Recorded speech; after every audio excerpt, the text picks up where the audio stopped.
Hello everyone and welcome to this brand new video. Who doesn't know Shadow of the Colossus? Raise your hand. Now it's time to talk about our preview of Behemoth. Lost in the Forsaken Lands, with a power unknown to us, we will face terrifying creatures and climb powerful Behemoth. Along with sharing our first impression, we also had a chance to record a short interview with the people behind the game. So get ready and let's get started.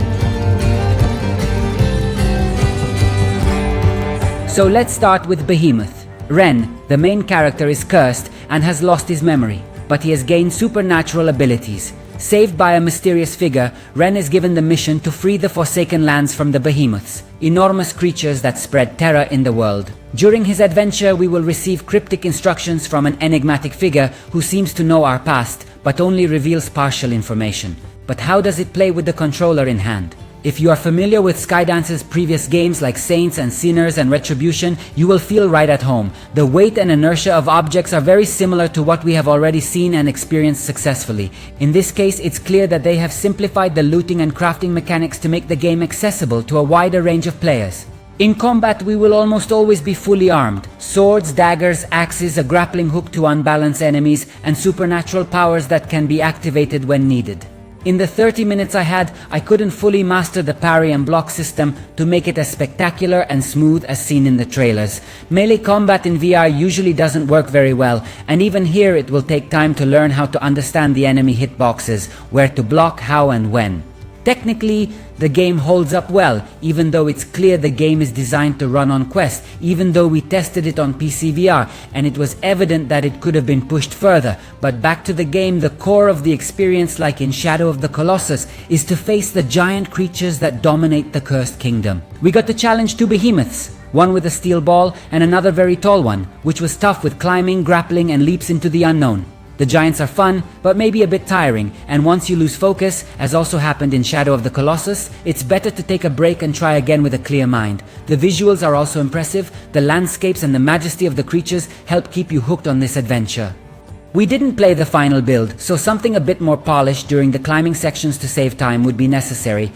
A checkpoint save system would also be helpful to avoid having to reclimb the behemoth from the beginning in case of an accidental fall. Without revealing too much and leaving some surprises, I now invite you to watch the interview with Shawn Kittelsen, Creative SVP for Skydance Interactive.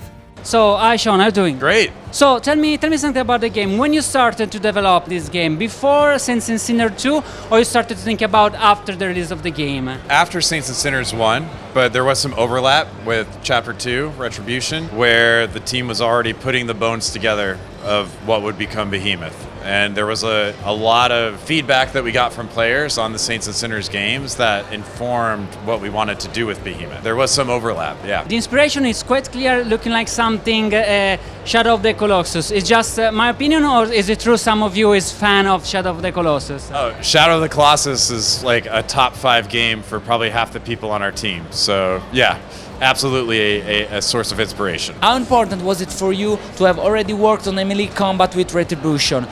Because they look quite similar, and I saw the stamina and something else you grabbed for the game. Sure, I mean there's a lot of systems that we took from Saints and Sinners and we built on them.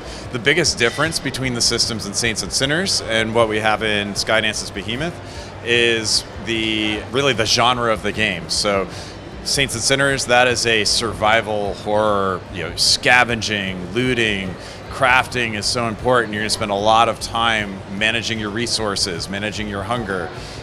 This, we wanted to simplify, what resources you need, simplify what you're managing in terms of your character, give you generous refresh on your stamina, and overall fit an action-adventure genre much better, where things move faster, players expect more action, more speed, and we want to keep players on the move, keep them going forward because they're on the hunt. So you don't really have a lot of time to just sit back and build all these different, or craft all of these different items. You want to get back in the fight. So you want to know, like, I've got my sword, I've upgraded my sword, let's go get some more kills. Yes, that's why. In fact, survival and crafting is not a game for everyone, especially in VR. So a lot of us is love of straight storyline games. How much time we think it will take to finish the game? Campaign is probably going to take a lot of people about 12 hours. We've had playtesters go up to 18 hours, and someone's going to speedrun it. I don't know how fast they'll be able to, but I'm pretty sure that a speedrun will not include picking up all of the items, upgrading all of the weapons, all of that. But yeah, most players should expect at least a meaty 12-hour campaign experience. It's wide, it's a linear campaign, but there are areas that you can explore that are optional.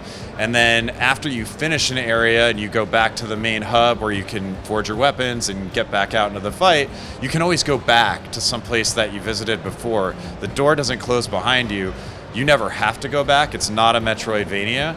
But if you're the completionist and you feel that little itch, I wish I had gone and climbed that tower. I bet there was something cool up there. There probably was, and you can go back there. And we have fast travel as well to help enable that.